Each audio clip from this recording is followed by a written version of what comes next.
అంత గొప్ప నవ్వమ్మా నీ నవ్వు అన్నారు. అటువంటి నవ్వులున్న తల్లి, అంత గొప్ప స్థితి కలిగినటువంటి తల్లి. కాబట్టి అమ్మా, మెరుపు తీగలా ఉంది నీ చిరునవ్వు, ఆ పక్కన ఆ చూపులంత గొప్పగా ఉన్నాయి. ఇది చాలా గొప్ప శ్లోకం అండి. ఒక్కసారైనా అసలు అనుభవించాలి ఆ తల్లి చూపుల గురించి. ఎందుకో తెలుసా, ఆమె ఆ కన్నులలో పెట్టుకునే కాపాడుతుంది. మీరు చూడండి, ఓ మాట అంటారు, ఆవిడ కళ్ళల్లో పెట్టుకు పెంచిందండి పిల్లల్ని అంటారు. కామాక్షి అంటే ఏమిటో తెలుసా, కకార మకారములను మనకివ్వడానికి కళ్ళల్లో పెట్టుకుంటుంది. అమ్మవారి చూపుల గురించి వింటున్నప్పుడు పరవశంతో ఒక్కసారి అమ్మవారి కన్నులు ఎవరికి కనపడ్డాయో వాడి జీవితం తరించిపోయినట్టే. అందుకే మన పట్ల కారుణ్యంతో చూస్తుంది. లోకంలో ఎవడు చూసినా వాడి భోగం కోసం చూస్తాడు. ఏది చూసినా నాకు నచ్చితే చూస్తాను, నాకు నచ్చకపోతే చూడను. అమ్మవారు అలా కాదు. అన్నిటి వంక ఎందుకు చూస్తుందంటే నా చూపుల చేత వాడిని ఉద్ధరించాలని చూస్తుందిట. అసలు ఇంకా విచిత్రం తెలుసా, అసలు శంకరాచార్యులు వారిలా చెప్పేవాడు ఎవరండి ప్రపంచానికి? శంకరులు చెప్పాలి, మూకశంకరులు చెప్పాలి. అసలు అమ్మవారి యొక్క గొప్పతనం అంతా నవరసాలు ఆవిడ కళ్ళల్లోనే కనపడతాయన్నారు శంకరాచార్యులు వారు. ఎందుకని? లోకంలో ఈ చేతిలో నవరసాలు కనపడవు. ఎప్పుడైనా నాకు రౌద్రరసం వచ్చిందనుకోండి, ఇలా అంటే నా చెయ్యి చెప్తుంది. నాకు శాంతరసం ఉంటే చెయ్యి ఏం చెప్తుంది? నేను శృంగార రసంలో ఉంటే చెయ్యి ఏం చెప్తుంది? నేను భీభత్సరసంలో ఉంటే చెయ్యి ఏం చెప్తుంది? చెప్పదు. కానీ నవరసములు చెప్పగలిగినవి కళ్ళొక్కటే. అందుకే శంకరులు అన్నారు, అమ్మవారి కళ్ళు ఎంత గొప్పవంటే శివే శృంగారార్ధ్ర తదితరజనే కుత్సనపర సరోషా గంగాయాం గిరిశచరితే విస్మయవతి హరాహిభ్యో భీత సరసిరుహ సౌభాగ్యజననీం అంటూ సఖీషు స్మేరాతే మయి జనని దృష్టి సకరుణ. అద్భుతం ఆ శ్లోకం అసలు. శివే శృంగారార్ధ్ర, శివే మంగళప్రదురాలా, పరమశివుడి పేరెత్తితే ఆవిడ కళ్ళల్లో శృంగార రసం కనపడుతుంది. ఆమె కళ్ళలోని శృంగార రసం ఒక్క శివుడి కోసం. ఆమె శివకామ సుందరి, మనకి అఖిలాండేశ్వరి. కాబట్టి అమ్మా, శివుడి దగ్గర నీ శృంగార రసం కనపడుతుంది. తదితరజనే కుచ్చనపరా, ఇంకెవడైనా నేను కొడుకుననకుండా ఇంకొకలా కానీ నిలబడ్డా అమ్మవారి కళ్ళల్లో భీభత్సరసం కనబడుతుంది. కాబట్టి తదితరజనే కుత్సనపరా సరోషా గంగాయాం, పరమశివుని యొక్క వైభవాన్ని వర్ణిస్తుంటే పొంగిపోయి అబ్బా మా ఆయన అని సంతోషపడిపోతుంటే శివుడి జటాజూటంలోంచి గంగ తొంగి చూసిందిట.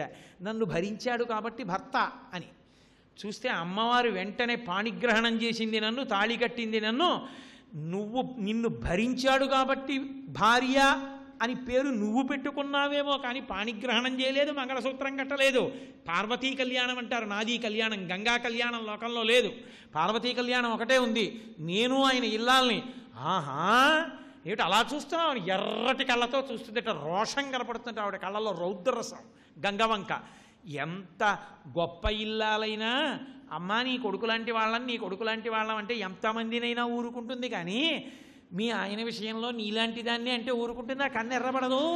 కాబట్టి సరోషా గంగాయాం గిరిశచరితే విస్మయవతి, పరమశివుడి మీద సరస్వతీదేవి కీర్తనలు పాడుతుంటే అబ్బా అని ఆశ్చర్యరసం ప్రకటిస్తుంది. నిజానికి ఆవిడ శక్తే ఆయనలో ప్రవేశించి చేయించింది, కానీ అద్భుత రసాన్ని ప్రదర్శిస్తుందట. గిరిశచరితే విస్మయవతి, కళ్ళల్లో కనబడతాయి ఈ రసాలు. గిరిశచరితే విస్మయవతి హరాహిభ్యో భీత, పరమశివుడి మీద కీర్తనలు పాడుతుంటే ఆవిడ సంతోషపడిపోయి మా ఆయన ఇంత గొప్పవాడని చిరునవ్వుతో పక్కన కూర్చున్నటువంటి పరమేశ్వరుణ్ణి, ఆమె వామార్థ భాగంలో కదూ మరి ఉంటుంది, ఎడం పక్కన ఉంటుంది పరమేశ్వరుడికి. కాబట్టి తన కుడి చేత్తో ఇలా సంతోషంగా ఆయన చేయి పట్టుకుంటుంది. ఆయన ఒంటి నిండా పాములు పెట్టుకుంటాడు, పెట్లో చిన్న పాముని తీసి చేతికి చుట్టుకుంటాడు. ఆ చిన్ని పాము ఆ చేతి మించి పాకి అమ్మవారి చేతి మీదకి ఎక్కిందిట. పద్మావతి అంటారు కదా, ఓసారి చూసొద్దాం మాలా ఉంటాయి అమ్మవారి కళ్ళని. వచ్చి నిలబడ్డాయిటమ్మా, నీ కళ్ళు మాలా ఉంటాయిట అన్నాయి. ఏమిటో చీకటి పడితే వాడిపోయేవి, 2 రోజులు అయ్యేటప్పటికి ఇలా వంగిపోయేవి, మీకు నాకు పోలిక ఏదో అన్నారు కానీ అని ఇలా చూసిందిట. అమ్మవారు కొంచెం అని చూసేటప్పటికి ఆ చిన్ని ఎరుపు జీర తెల్లతామరలో పడేది ఎర్రగా అయిపోయింది. అప్పటి నుంచి ఎర్రతామరలు వచ్చాయి. కాబట్టి అమ్మ గెలిచేశావు. సరసిరుహ సౌభాగ్యజననీం సఖీషు స్మేరాతే. సఖీ పరిజనంతో హాస్యం ఆడుతుందిట. అప్పుడు హాస్యరసం కనపడింది. కరుణ మయి జనని, అది శంకరుల యొక్క అద్భుతం. శంకరుల పేరు పెట్టుకోలేదు, మయి జనని మా అమ్మ అన్నారు. ఇప్పుడు నేను ఈ శ్లోకం చెప్తే అమ్మ నా వంక చూస్తుంది. మయి జనని దృష్టి సకరుణ. అమ్మ నా వంక శంకరాచార్యులు వారు వచ్చారమ్మా అని సఖీజనం చెప్తే, శంకరాచార్యులు వారు వచ్చారా, రమన్ రమన్ రమ రమ అని నేను ఇలా తలుపు తీసుకుని లోపలికెడుతుంటే, అమ్మా నా వంక కారుణ్యంతో చూసావమ్మా. ఆ పద్యం నే చెప్తే, శ్లోకం నే చెప్తే నా వంక చూసింది మా అమ్మ. మయి జనని దృష్టి సకరుణ. మరి శాంతరసం ఇది అసలు అద్భుతం అది కదూ. శాంతము లేక సౌఖ్యము లేదు సారసాదళానయనా కదా. శాంతరసం ఉందని చెప్పలేదు శంకరాచార్యులు వారు. ఆయన అన్నారు, పునాది లేకుండా ఇల్లుంటుందా? శాంతరసం లేని వాడికి ఇన్ని రసాలు ఉంటాయా? మళ్ళీ చెప్పాలేమిటి? మా అమ్మే శాంతమూర్తి, అమ్మ అంటేనే శాంతం, మళ్ళీ చెప్పడం ఏమిట్రా అన్నారు. అది శంకరాచార్యుల వారి గాంభీర్యం అంటే. కాబట్టి ఆ తల్లి చూపులు అంత గొప్పవి. ఆ తల్లి చూపులు నల్ల తుమ్మెదల బారుల్లో ఉన్నాయి మెరుపు పక్కన. అమ్మ అటువంటి చూపులున్నదానివి. అసలు లోకంలో అద్భుతం ఏమిటో తెలుసా? ఉద్ధరించేవాడు అన్న మాట అన్వయమయ్యేది గురువు ఒక్కడికే. ఎందుకనంటే లోకంలో ఎవడైనా సంపాదించిన సమస్త ఐశ్వర్యము ఆయన కడుపున పుట్టిన బిడ్డలకెడుతుంది. లోకంలో తన ఐశ్వర్యము తన బిడ్డలకి చెందకుండా ఎవరు తనని గురువుగా నమ్మి ఆశ్రయించారో వాళ్ళకే ఆయన యొక్క విభవమంతా వెళ్ళిపోయేవాడు గురువు ఒక్కడే. గురువు కొడుకు గురువు కావాలని లేదు. గురువు యొక్క హృదయాన్ని అందిపుచ్చుకున్న శిష్యుడికి గురువుగారి యొక్క ఐశ్వర్యం అంతా వెళ్ళిపోతుంది. అంటే ఆయన పాండితీ ప్రకర్ష, ఆయన భక్తి శిష్యుడికి చేరుతుంది. మహాత్యాగి లోకంలో గురువు ఒక్కడే. అటువంటి గురువే జనన మరణ చక్రము నుండి తప్పిస్తాడు. అమ్మా నాన్న శరీరం ఇస్తారు, మళ్ళీ శరీరం రాకుండా చెయ్యగలిగిన వాడు గురువు ఒక్కడే. అటువంటి గురువులు అందరూ కలిపి ఎక్కడుంటారంటే అమ్మవారిలోనే ఉంటారు. ఒక్క అమ్మవారి పాదములకు పువ్వేస్తే సమస్త గురు మండలమునకు పువ్వు వేసినట్టు. సదాశివ సమారంభాం శంకరాచార్య మధ్యమాం అస్మదాచార్య పర్యంతాం వందే గురు పరంపరాం. అందరు గురువులు అమ్మవారిలో ఉంటారు. ఎందుకుంటారో తెలుసా? ఒకటే కారణం. అందుకే ఆవిడ్ని ప్రధానంగా 3 పేర్లతో పిలుస్తారు, మీనాక్షి, కామాక్షి, విశాలాక్షి అని. ఎందుకో తెలుసా? లోకంలో ఏ గురువు ఎలా ఉద్ధరించినా ఈ 3 రకాలుగానే ఉద్ధరిస్తాడు. కొందరు దృష్టిపాతం చేత అనుగ్రహిస్తారు. అంటే అదే పనిగా సభలు పెట్టి చేయడం గురించి నేను మాట్లాడటం లేదు. దృష్టిపాతం చేత అనుగ్రహించడము అంటే ఒక గురువు గారి జీవితం మొత్తం మీద ఎవరో ఒక్క వ్యక్తిని ఆ సందర్భాన్ని బట్టి అనుగ్రహిస్తాడు. భగవాన్ రమణుల దగ్గరికి ఒక విదేశాల నుంచి ఒక వ్యక్తి వచ్చాడు. చాలా కాలం ఉన్నాడు. ఉండి ఉండి ఉండి ఉండి ఆయనకి విసిగెత్తిపోయింది. ఆయన మౌనంగా అలా ఉంటారు, మనం వెళ్ళడం అక్కడ కూర్చోవడం, ఏమిటి తెలుస్తుందిరా, పోదాం ఇవాళ చెప్పేద్దాం అయ్యా వెళ్ళిపోతున్నానని పెట్టేంత సర్దేసుకుని వెళ్ళాడు. రమణ భగవానులు అలా పడుకుని ఉన్నారు. ఆయన వెళ్ళి కూర్చున్నాడు ఎదురుగుండా. రమణులు అలా చూశారు కళ్ళల్లోకి, దృష్టిపాతం చేశారు. అంతే, అతనికి ఆత్మ అనుభవంలోకి వచ్చింది. అతనే తర్వాత రమణ మహర్షి మీద ఇంగ్లీష్లో వ్రాసిన పుస్తకాల వలన ప్రపంచవ్యాప్తంగా రమణ మహర్షి గురించి తెలిసింది. Paul Brunton. ఆయన దృష్టిపాతంతో అనుగ్రహించారు రమణులు ఒకప్పుడు. అలా చూపుల చేత గురువు శిష్యుణ్ణి అనుగ్రహిస్తాడు ఒక్కొక్కసారి. ఆ అమృత కటాక్షం చేస్తే శిష్యుల్లో మార్పు వచ్చేస్తుంది. నేను ఇతన్ని శిష్యునిగా స్వీకరించానన్న విషయం శిష్యునికి కూడా తెలియదు. తన అమృత దృక్కుల చేత మారుస్తాడు గురువు. అలా దృష్టిపాతం చేసి మార్చేటటువంటి గురువుల యొక్క మండలి అంతా మీనాక్షి స్వరూపం. రెండవది విశాలాక్షి. విశాలాక్షి అంటే ఆమె ఆలోచిస్తూ ఇలా చూసుకుంటూ ఉంటుంది పిల్లల కోసం. ఇది కమట దీక్ష అంటారు. అంటే తాబేలు ఏం చేస్తుందంటే పిల్లల్ని సముద్రపు టొడ్డుకి వెళ్ళి గుడ్లు పెట్టేస్తుంది. పెట్టేసి అది మరిచిపోతుంది ఎక్కడ పెట్టిందో, నీళ్ళల్లోకి వెళ్ళిపోతుంది. అది నీళ్ళల్లోకి వెళ్ళిపోయిన తర్వాత అంత పెద్ద ఒడ్డున ఎక్కడ పెట్టాను గుడ్లు మర్చిపోతుంది. మర్చిపోయి నీళ్ళల్లో పడుకుని ఆలోచిస్తుంది, అయ్యో గుడ్లు పెట్టానే, ఆ గుడ్లు ఎలా పిల్లలవుతాయో అవి పిల్లలు అవ్వాలి అని తన ఆలోచనల చేత పొదుగుతుంది. సముద్రంలో ఉన్న తాబేలు యొక్క ఆలోచనల చేత పొదగబడి సముద్రపు ఒడ్డున ఉన్నటువంటి గుడ్లు పిల్లలై మళ్ళీ సముద్రంలోకి ఎడతాయి. గురువు ఎక్కడో కూర్చుని శిష్యుడు అభివృద్ధిలోకి రావాలని ఒక వ్యక్తి గురించి పూజ చేస్తూ ఆలోచించి పరదేవతను అడిగాడు అనుకోండి, ఆయన యందు ఆ మార్పు వచ్చేస్తుంది, అనుగ్రహం ఇచ్చేస్తుంది. అలా ఇవ్వగలిగినటువంటి గురుమండలి యొక్క స్వరూపమంతా విశాలాక్షి. కామాక్షి కుక్కుట దీక్ష అంటారు, స్పర్శ దీక్ష. ఇది సాధారణంగా లోకంలో ప్రజ్ఞ. గురువు శిష్యుణ్ణి అనుగ్రహించాలంటే ఒక్క కుడిపాదమే ముందుకు పెడతారు. ఒక్క కుడిపాదాన్ని ముందు పెట్టి 2 పాదములు పెట్టరు. ఆ ఒక్క పాదాన్ని పట్టుకోమంటారు శిష్యుడిని. శిష్యుడు ఆ పాదం పట్టుకున్నప్పుడు సంకల్పం చేస్తారు. ఆయన చేసినటువంటి జపంలోంచి కొంత భాగాన్ని శిష్యుడికి ధారపోసేస్తాడు మానసికంగా. ఆయనలో పెనుమార్పు వస్తుంది భక్తిలో. అలా ఉపదేశం చేస్తారు. అందుకని ముట్టుకునిస్తారు స్పర్శ దీక్ష.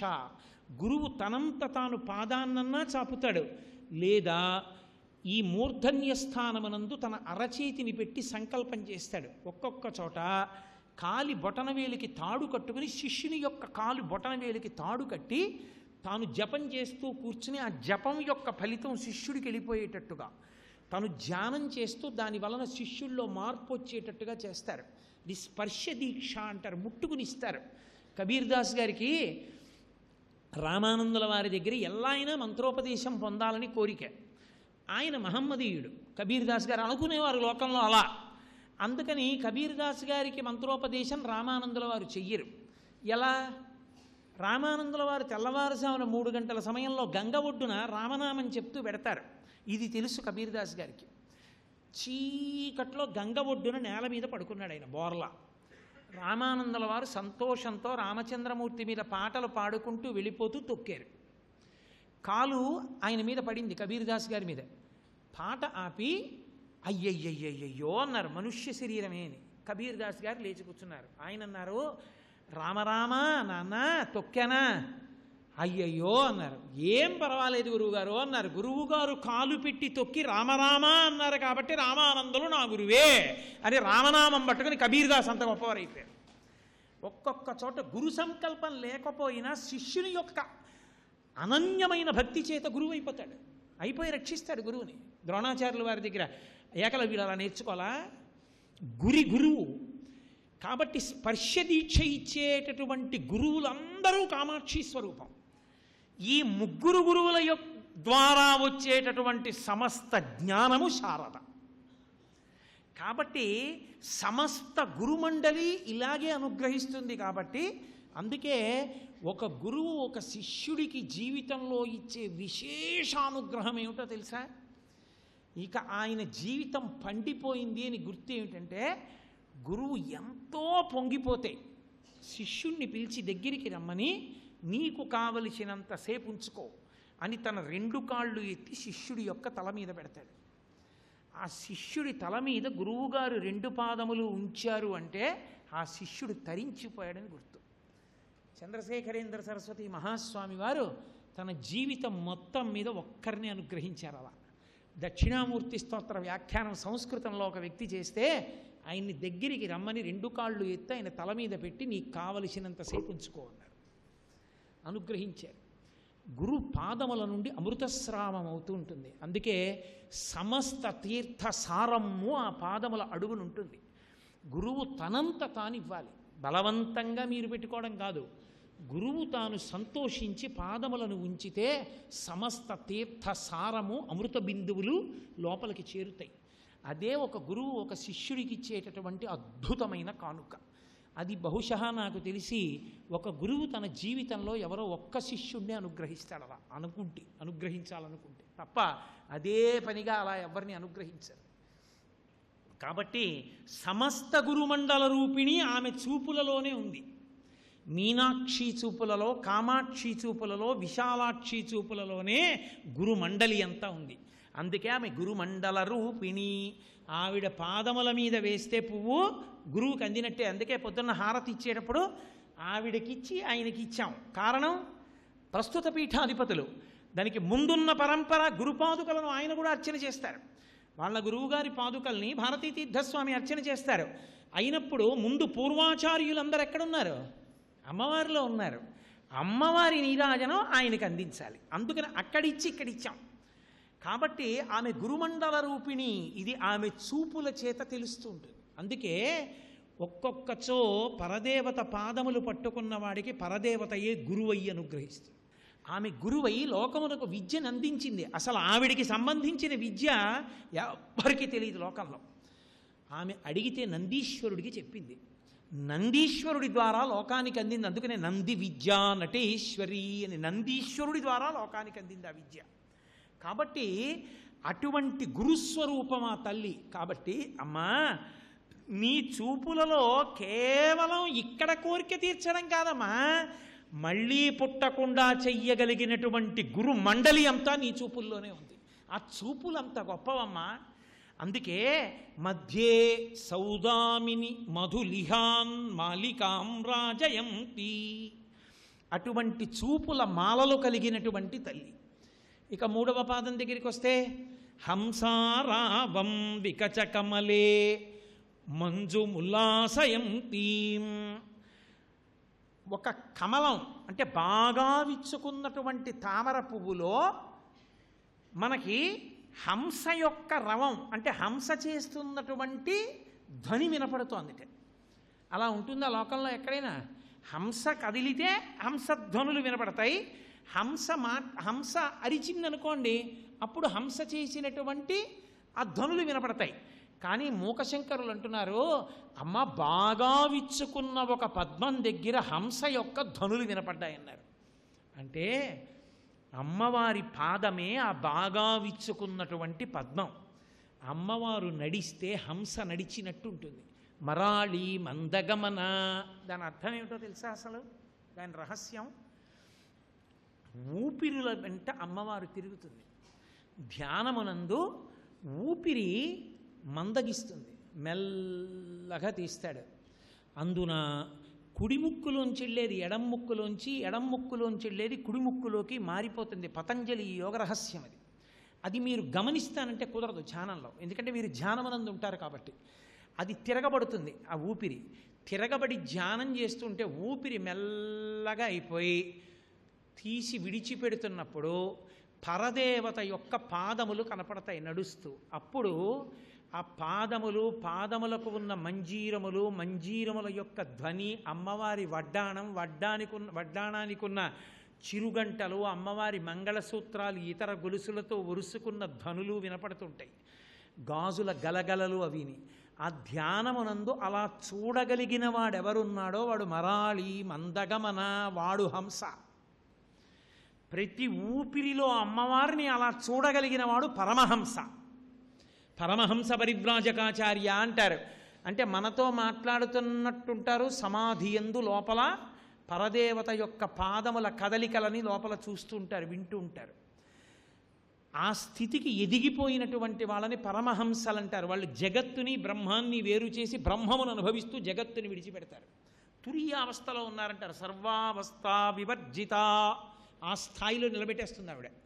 అలా నిలబడిన వాడు బ్రహ్మమును తెలుసుకున్నాడు కాబట్టి బ్రహ్మవిద్ బ్రహ్మైవ భవతి, ఆయనే బ్రహ్మమైపోతూ ఉంటాడు. ఈ భూమి మీద నడయాడుతున్న పరమేశ్వర స్వరూపాన్ని పొందుతాడు, జీవన్ముక్తుడై ఉంటాడు. కాబట్టి అదిగో అటువంటి వాళ్ళు ఉన్నారే, వాళ్ళు మన కోసమని మళ్ళీ మాట్లాడుతుంటారు. లేకపోతే వాళ్ళకి మాట్లాడవలసిన అవసరం లేదు. గురువందనం చేతు పదవాక్య ప్రమాణ పారావార పారీణ అంటుంటారు. పదవాక్య ప్రమాణ పారావార పారీణ అంటే ప్రమాణవాక్కులైనటువంటి ఉపనిషత్తులు, ఆ తర్వాత బ్రహ్మసూత్రములు, ఇటువంటి మహాసముద్రమునంతటినీ కూడా ఈది తెలుసుకొని అవతల ఒడ్డున నిలబడి మనకి చెప్పగలిగిన వాడిని పదవాక్య ప్రమాణ పారావార పారీణ అని పిలుస్తారు. అటువంటి గురుస్వరూపమై నిలబడతాడు. పరదేవతానుగ్రహంతో వారికి ఆ జ్ఞానము భాసిస్తుంది. అందుకే వారి గొప్పతనం అంతా ఎక్కడుంటుందో తెలుసా? అది గ్రంథముల వలన వచ్చిన జ్ఞానం కాదు. వారు భగవతితో సమన్వయం అవుతూ ఉంటారు. టీవీ చూడండి, ఏరియల్ ద్వారా అందుకుంటూ ఉంటుంది. ఆకాశంలో ఉన్న విషయాన్ని అందుకుని మీకు బొమ్మ చూపిస్తూ ఉంటుంది. మీరు బొమ్మ తీసుకెళ్ళి ఇది చూపించండి, దాని దగ్గర పెట్టారనుకోండి, అది చూపించదు. అది ఆకాశంలోంచి వస్తున్నదాన్ని పుచ్చుకుని మీకు చూపించినట్టే వాళ్ళు బ్రహ్మముతో, పరదేవతతో ఎప్పుడు సమన్వయం అవుతుంటారు. అందుకే వారికి తట్టకపోవడం అన్నది ఉండదు. ఇహ అన్నీ అలా ఎందుకు తడతాయంటే పరదేవతతో సమన్వయంలో ఉంటారు. ఆ సమన్వయంలో ఉండడంలో ఆమె ద్వారా వస్తూ ఉంటుంది శక్తి. ఆ శక్తి వాక్కులుగా ప్రకటనమవుతూ ఉంటుంది. అలా మహాత్ములైన వారు అందుకే పుస్తకం చూడకుండా ఎంత గొప్ప విషయం చెప్పండి వారు చెప్పేవారు. మీకు చాలా దగ్గర తెనాలి అని ఒక ఊరు, తాడేపల్లి రాఘవనారాయణ శాస్త్రి గారని ఒక మహానుభావుడు. వారి తండ్రి గారు రామాయణం రాశారు.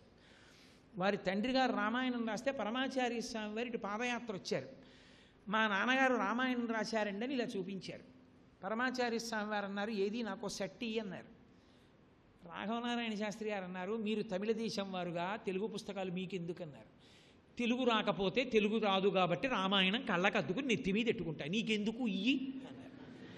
రామాయణం ఇచ్చారు. ఇస్తే తర్వాత ఒకసారి రాఘవనారాయణ శాస్త్రి గారు స్వామివారిని కలుసుకోవడానికి వెళ్ళారు. ఈయన పైకి ఎక్కుతుంటే ఆయన కుటీరంలో కూర్చుని వీళ్ళ తండ్రి గారు రాసిన రామాయణ పద్యాలు చదువుతున్నారు. తెల్లబోయారు రాఘవనారాయణ శాస్త్రి గారు. ఆయన పుస్తకాలు చదవడం కాదు, సత్యదండంతో ఇలా తోసేవారు, తోసి అక్కడ పెట్టమనేవారు. ఆయన కరుణాదృక్కులతో అలా చూశారనుకోండి, అందులో సారం పట్టేసుకునేవారు అంతే. ఆయనకి తెలిసిపోయింది. ఆయన ఒకసారి రాఘవనారాయణ శాస్త్రి గారిని అడిగారు, మిగిలిన రామాయణాలకి మీ నాన్న వ్రాసిన రామాయణానికి తేడా ఏమిటో తెలుసా అని అడిగారు. ఏమిటండి అన్నారు ఆయన.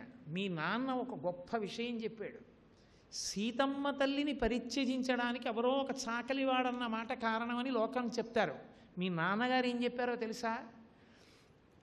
భూమి కూతురు కదూ సీతమ్మ, భూదేవి యొక్క కూతుర్ని తాను పెండ్లాడాడు. బాగుంది.